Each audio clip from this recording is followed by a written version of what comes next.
Hi. I'm recording the last chapter of Number the Stars. It's the last chapter of your bedtime story, and then we'll pick another story for us to read together, okay? I'm recording it from school. I just finished helping people with math and with language arts, and so I'm going to take a minute to go ahead and read you your last story. We're on chapter 17, All This Long Time. The war would end. Uncle Henrik had said that, and it was true. The war ended almost 2 long years later. Anne Marie was 12. Church bells rang all over Copenhagen early that May evening. The Danish flag was raised everywhere. People stood in the streets and wept as they sang the national anthem of Denmark. Anne Marie stood on the balcony of the apartment with her parents and sister and watched. Up and down the street and across the other side, she could see flags and banners in almost every window. She knew that many of those apartments were empty. For nearly 2 years now, neighbors had tended the plants and dusted the furniture and polished the candlesticks for the Jews who had fled. Her mother had done so for the Rosens. It is what friends do, Mama had said. Now neighbors had entered each unoccupied waiting apartment, opened a window, and hung a symbol of freedom there. This evening, Mrs. Johansson's face was wet with tears. Kirsty, waving a small flag, sang. Her blue eyes were bright. Even Kirsty was growing up. No longer was she a light-hearted chatterbox of a child. Now she was taller, more serious, and very thin. She looked like the pictures of Lisa at 7 in the old album. Peter Nielsen was dead. It was a painful fact to recall on this day when there was so much joy in Denmark. But Anne Marie forced herself to think of her red-headed almost brother and how devastating the day was when they received the news that Peter had been captured and executed by the Germans in the public square at Rivangen in Copenhagen. He had written a letter to them from prison the night before he was shot. It had said simply that he loved them, that he was not afraid, and that he was proud to have done what he could for his country and for the sake of all free people. He had asked in the letter to be buried beside Lisa, but even that was not to be for Peter. The Nazis refused to return the bodies of the young men they had shot at Rivangen. They simply buried them there where they were killed and marked the graves only with numbers. Later, Anne Marie had gone to the place with her parents, and they had laid flowers there on the bleak, numbered ground. That night, Anne Marie's parents told her the truth about Lisa's death at the beginning of the war. She was part of the resistance too, Papa had explained, part of the group that fought for our country in whatever ways they could. We didn't know, Mama added. She didn't tell us. Peter told us after she died. Oh, Papa, Anne Marie cried. Mama, they didn't shoot Lisa, did they? The way they did Peter in the public square with people watching? She wanted to know it all, but wasn't certain that she could bear the knowledge. But Papa shook his head. She was with Peter and the others in a cellar, where they held secret meetings to make plans. Somehow the Nazis found out, and they raided the place that evening. They all ran different ways, trying to escape. Some of them were shot, Mama told her sadly.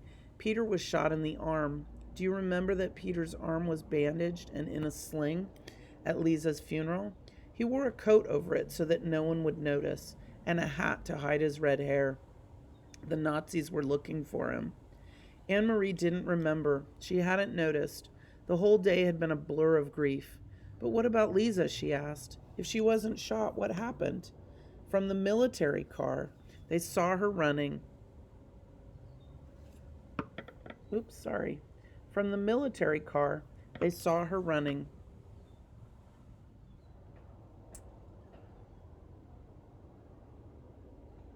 Sorry, I lost my place.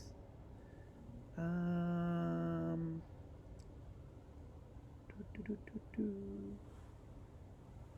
I think it skipped. From the military car, they saw her running and simply ran her down. So it was true what you said, that she was hit by a car. It was true, Papa told her. They were all so young, Mama said, shaking her head. She blinked, closed her eyes for a moment, and took a long, deep breath. So very, very young, with so much hope. Now, remembering Lisa, Anne Marie looked from the balcony down into the street. She saw that below, amid the music, singing, and the sound of the church bells, people were dancing. It brought back another memory, the memory of Lisa so long ago, wearing the yellow dress, dancing with Peter on the night that they announced their engagement. She turned and went to her bedroom, where the blue trunk still stood in the corner, as it had all these years. Opening it, Anne Marie saw that the yellow dress had begun to fade. It was discolored at the edges where it had lain so long in folds. Carefully she spread open the skirt of the dress and found the place where Ellen's necklace lay hidden in the pocket. The little Star of David still gleamed gold. "Papa," she said, returning to the balcony where her father was standing with the others, watching the rejoicing crowd. She opened her hand and showed him the necklace. "Can you fix this? I have kept it all this long time. It was Ellen's." Her father took it from her and examined the broken clasp. "Yes," he said, "I can fix it. When the Rosens come home, you can give it back to Ellen. Until then," Anne Marie told him, "I will wear it myself." And that is the end of a super great story. Alrighty. So we're going to read, I'm going to read to you the afterword, which is sort of like an author's note. So this is by the author. How much of Anne Marie's story is true? I know I will be asked that. Let me try to tell you here where fact ends and fiction begins. Anne Marie Johansson is a child of my imagination, though she grew there from the stories told to me by my friend Annalise Platt, to whom this book is dedicated, who was herself a child in Copenhagen during the long years of the German occupation. I had always been fascinated and moved by Annalise's description, not only of the personal deprivation that her family and their neighbors suffered during those years, but the sacrifices they made, but even more by the greater picture she drew for me of the courage and integrity of the Danish people under the leadership of the king they loved so much, Christian X. So I created little Anne Marie and her family. I set them down in a Copenhagen apartment on a street where I have walked myself, and imagined their life there against the real events of 1943. Denmark surrendered to Germany in 1940. It is true. And it is true that for reasons that Papa explained to Anne Marie, the country was small and undefended, with no army of any size. The people would have been destroyed had they tried to defend themselves against the huge German forces. So surely with great sorrow, King Christian surrendered, and overnight the soldiers moved in. From then on, for 5 years, they occupied the country. Visible on almost every street corner, always armed and spit-shined, they controlled the newspapers, the rail system, government schools, hospitals, and the day-to-day existence of the Danish people. But they never controlled King Christian. It is true that he rode alone on his horse from the palace every morning, unguarded, and greeted his people. And though it seems so charming as to be a flight of author's fancy, the story that Papa told Anne Marie of the soldier who asked the Danish teenager, "Who is that man?" that story is recorded in one of the documents that still remain from that time. It is true, too, that in August 1943, the Danes sank their own entire navy in Copenhagen harbor as the Germans approached to take over the ships for their own use. My friend Annalise remembers it, and many who were children at the time would have been awakened, as little Kirsty was, by the explosion and the fiercely lighted sky as the ships burned. On the new year of the Jewish high holidays in 1943, those who gathered to worship at the synagogue in Copenhagen, as the fictional Rosens did, were warned by the rabbi that they would be taken and relocated by the Germans. The rabbi knew because a high German official told the Danish government, which passed the information along to the leaders of the Jewish community. The name of that German was G.F. Duckwitz, and I hope that even today, so many years later, there are flowers on his grave, because he was a man of compassion and courage. And so the Jews, all but a few who didn't believe the warning, fled the first raids.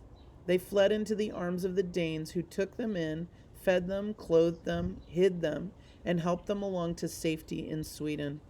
In the weeks following the Jewish New Year, almost the entire Jewish population of Denmark, nearly 7,000 people, was smuggled across the sea to Sweden.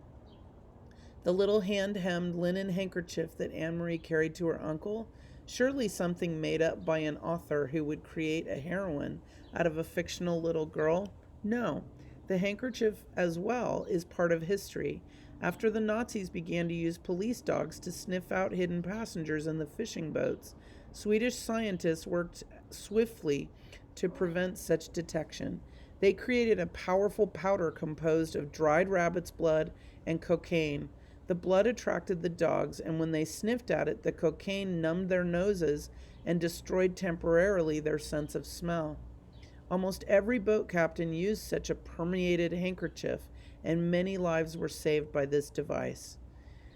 The secret operations that saved the Jews were orchestrated by the Danish resistance, which, like all resistance movements, was composed mainly of very young and very brave.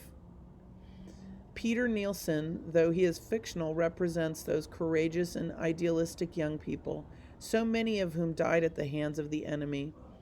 In reading of the resistance leaders in Denmark, I came across an account of a young man named Kim Malthabrun, who was eventually captured and executed by the Nazis when he was only 21 years old. I read his story as I had read many others, turning the pages, skimming here and there, this sabotage, that tactic, this capture, that escape. After a while, even courage becomes routine to the reader. Then, quite unprepared, I turned the page and faced a photograph of Kim Malthabrun. He wore a turtleneck sweater, and his thick light hair was windblown. His eyes looked out at me, unwavering on the page. Seeing him there so terribly young broke my heart, but seeing the quiet determination in his boyish eyes made me determined too to tell his story, and that of all the Danish people who shared his dreams. So I would like to end this with a paragraph written by that young man in a letter to his mother the night before he was put to death. This is going to make me fall apart. I'm going to try my best. And I want you all to remember that you must not dream yourselves back to the times before the war, but the dream for you all, young and old, must be to create an ideal of human decency and not a narrow-minded and prejudiced one. That is the great gift our country hungers for, something every little peasant boy can look forward to and with pleasure feel he is a part of, something he can work and fight for. Surely that gift, the gift of a world with human decency, is the one that all countries hunger for still. I hope that this story of Denmark and its people will remind us all that such a world is possible. And that is the end. I'm going to look for another book to read as your bedtime story, unless you have a better story that you would like me to read, preferably one that doesn't make me weepy. I liked that it was an adventure story and that you wanted to keep reading it. It was a bit of that's called a page turner when you can't put a book down. And I would say this classifies definitely as a page turner. Anyway, I'll pick another book unless you notify me of one you'd like to read. And I will talk to you later. Bye.